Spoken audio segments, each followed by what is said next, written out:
Hello, Emily. So I'm going to take a look at your images on Blogger for your 5 characteristics of light, talk about them a little bit, give you some feedback. So let's get started. We'll go to screen share here and move us into position. And let's start looking. So first of all, good job. You got your name underscore the 5 characteristics. That's something that, a few students forgot to do, but always include your name, because these are all, all these postings are going to look very similar. So having your name there is important. I know that seems like a no-brainer, but I thought I'd mention it anyway. Good job on including positions. That's good. It tells me that you understand what the project was about. And in this component, it was really about where the light is coming from.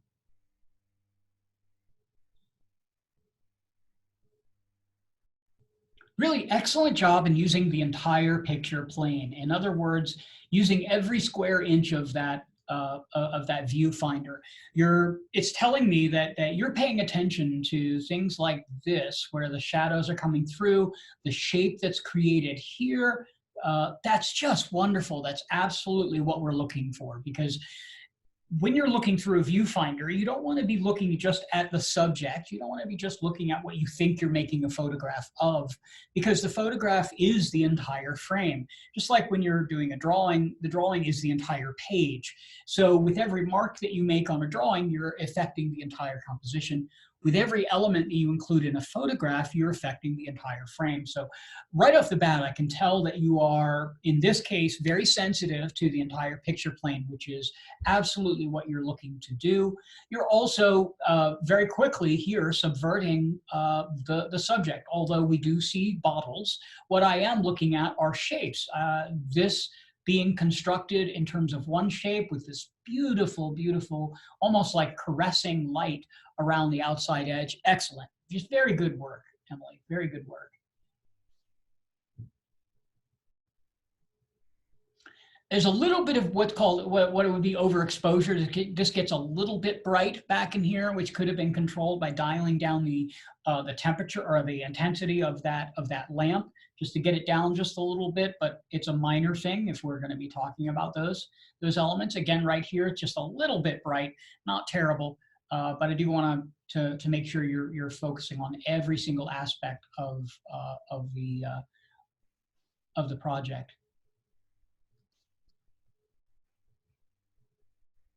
Very good so far. Let's take a look at intensity, see what we have here. Now, intensity, it's really about the balance between the key light and the fill. The key is what you worked with in direction. That's the main light source establishing direction in the photo.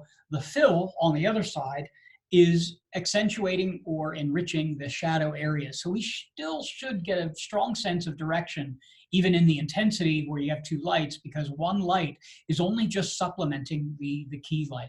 So let's take a look.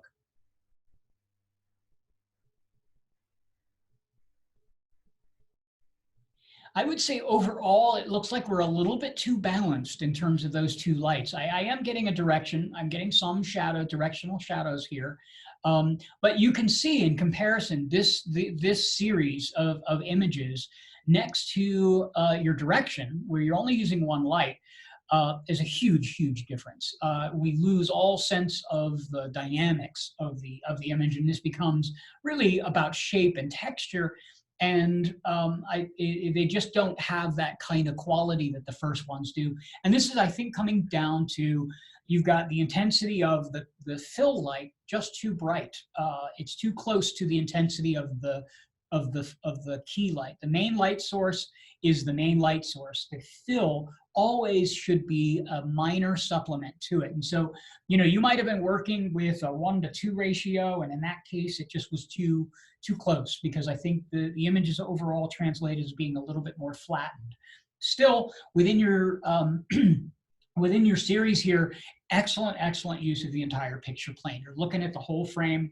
This is what photographers do. I don't know what your experience is with photography, but you're clearly experienced in using the entire frame in the image. And so I would say just continue to do that.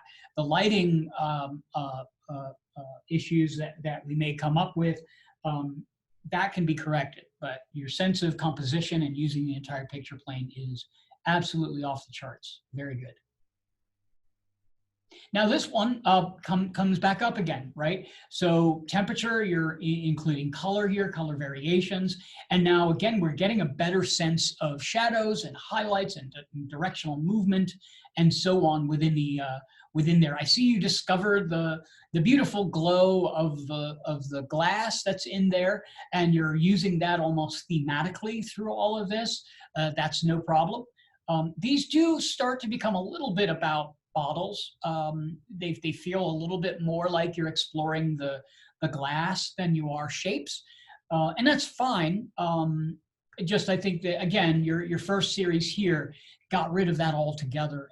And just in comparison, you started off with such a brilliant series there in the direction that I have to notate how they are changing as you go. Still, excellent use of the entire picture plane. You're using, the light variations, this highlight here on fire next to this triple repetition of the colors. Very good. You're getting a variation of color. It's very cool temperature in the front, very warm temperature in the back. This is exactly what we were exploring in temperature. So on that note, this is excellent. Contrast. Now, contrast, all about the shades in between light and dark. And we're only using one light, and we're only using a reflector. And that should offer enough control to be able to add or manipulate the shades of gray in between. This is a very good shot. You've got direction happening, yet you soften that intensity just a little bit with the reflector, bringing back variations within the image, highlighting texture here in the shadows. The shadows are there, but they are bright enough to see full-on texture. That's good. Very good. Got a little bit of a lens flare going on here, and that's what this is. It's where you're getting that, and that is typical. Very typical when you are using, a light that's kind of coming from behind the camera. You're going to get light sort of coming in from odd directions and creating a little bit of glare. Now, that's what this is. I don't think it's totally offensive or anything, because you appear to be sort of incorporating it into the composition. Once again, I think that's your strong suit in this whole series, is your sense of the entire frame and using composition to really guide our eyes around. And so even though this is something that you need to be careful of, not to overdo, it can be distracting sometimes, I think you've effectively incorporated it into the overall composition. Hardness, all about shadows. And hardness, really what we want to be sort of finding is the variation in the shadow areas. And that is an image where the shadows both have hard shadows, crisp edges, and softness. That's going to create a depth and a variety in the shadows. Some photographers would say that photography is more about manipulating shadows than manipulating highlights. And I would agree to that in a lot of ways, because the shadows define a sort of atmosphere in a way that that really gives a sense of place and a sense of time. Without shadows, you don't know where where you are. You don't know. Direction is identified by the shadows.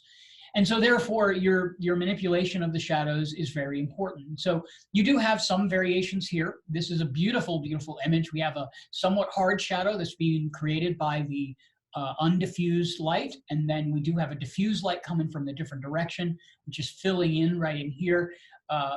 And again, this is a beautifully composed photograph. Can't say that enough about your imagery here. Excellent use of this lens flare, which we do want to be cautious of. It can become unwieldy sometimes, but as it is, this is a beautiful use of that. Lots of direction, lots of movement, energy. You're doing really a beautiful job with bottles. I'm interested to see how you deal with subjects that have even more character to them. Looking forward to those. Let's see what your peers had to say. We got 3, okay. Right on. Your 5 characteristics project came together very well.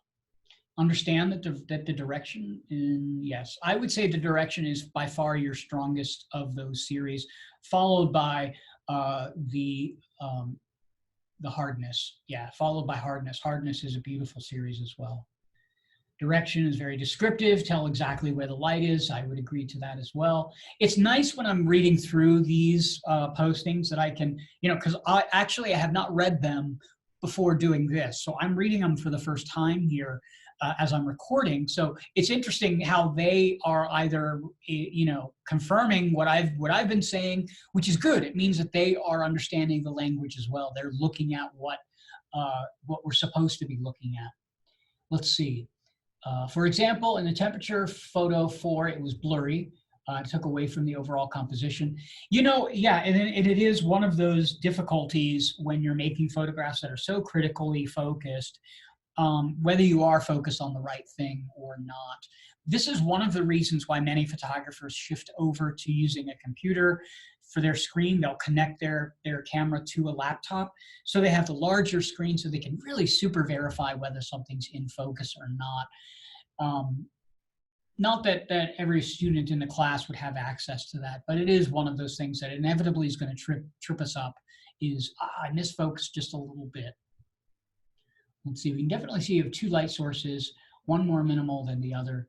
I guess they're talking about your intensity. I would say the intensity ones are where they don't quite measure up to the others aesthetically. The light seems too flat. I think your intensity ones, your fill light is too bright in relationship to the key. I think you could have separated those a little bit more, because when we come up to that here on intensity, they just overall look a little muddy to me, meaning there isn't a whole lot of crisp highlights. The shadows aren't very rich and deep. You sort of lose that with that second light, and that wasn't the point. The point wasn't to flatten out the image with 2 lights. The point was to accentuate the shadows a little bit. So if we were going to re-explore any of them, I would ask you to take a look at intensity again, and see if we can't improve on that one. All right. So you will receive a written evaluation, a numeric evaluation of your work here, but I felt like these videos might be helpful in terms of getting some sort of recorded feedback on what it is that you're doing. All right, look forward to more of your images, and we will see you in class.